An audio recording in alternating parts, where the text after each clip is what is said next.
Let me show you the stunning buffet makeover using some DIY one-step paint and a Prima transfer. First, we filled in the wood veneer chips with some water putty. I forgot to film that part. And now I am taking my DIY paint in Pacific. Pacific is the perfect navy. I cannot get enough of it, and neither can my clients. DIY Cottage Colors is a one-step paint with a built-in top coat. You don't have to strip, sand, or prime using DIY paints. This is a mineral paint. It's self-leveling, has a built-in top coat, and the coverage is amazing.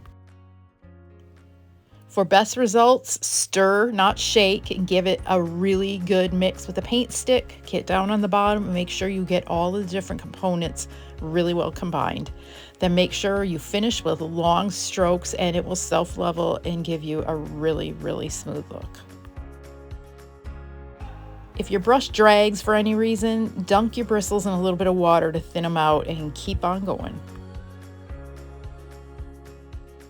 This buffet has a lot of imperfections on the top, so I grabbed my DIY clay paint, which sticks like nothing else, and gave it one good coat.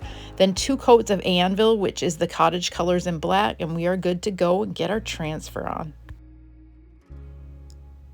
After my 2 coats of Pacific were good and dry, I grabbed a Prima transfer called Imperial Garden.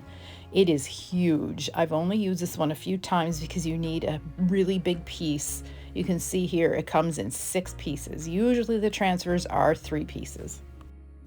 It's important to know where you're going to place it because once you set that transfer down and it sticks, it is going to come off.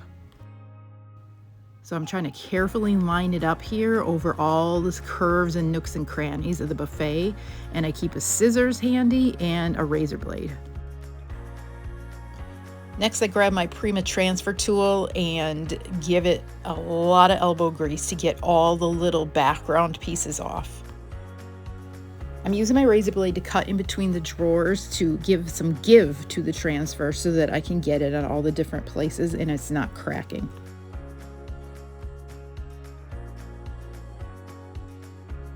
Sorry for the junky angle. This was not well thought out on my part.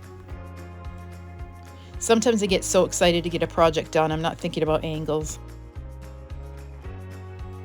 Another imperative thing when you're doing a huge transfer like this is to cut off the extra space in between so that you get it lined up as closely as possible to try to make the seams look invisible. Another thing for me that works really well is to grab a corner and then pull up on the top while you are pushing down with your Prima tool. This sort of guides it along and helps to minimize having bubbles. And here I'm cutting between the drawers again.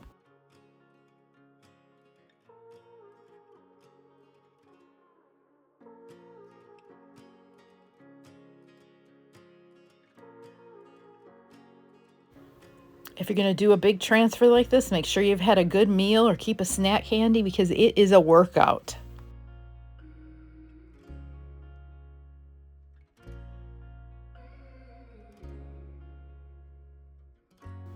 Janine and I were swapping stories about the weekend while I was trying to get this bad boy on.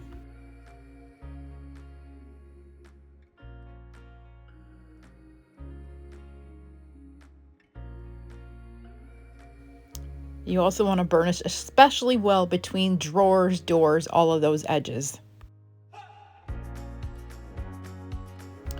Toward the end, I started cutting it into smaller pieces. I should have thought of this in the beginning, but honestly, I didn't. I haven't done a huge one like this in a while, but if you cut it into smaller pieces, it is easier to manipulate.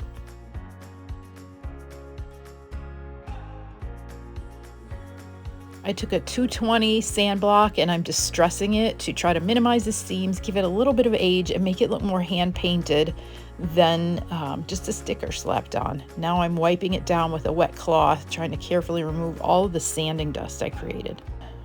My go-to is Sweet Pickins Top Coat and Matte. I will do long strokes all over the piece to seal in the transfer and make the rest of the finish look even. Couple coats on top to give it extra durability.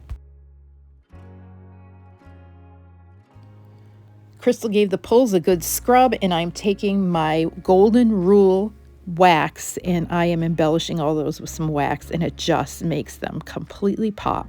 So I'll do this, and then I'll buff it a little bit, and then I'll put all the handles on. Here's a reminder of what she looked like before, and here are some glamour shots of her after. I hope you learned something here, or at least were inspired. You can find more on my website. Thanks so much for watching.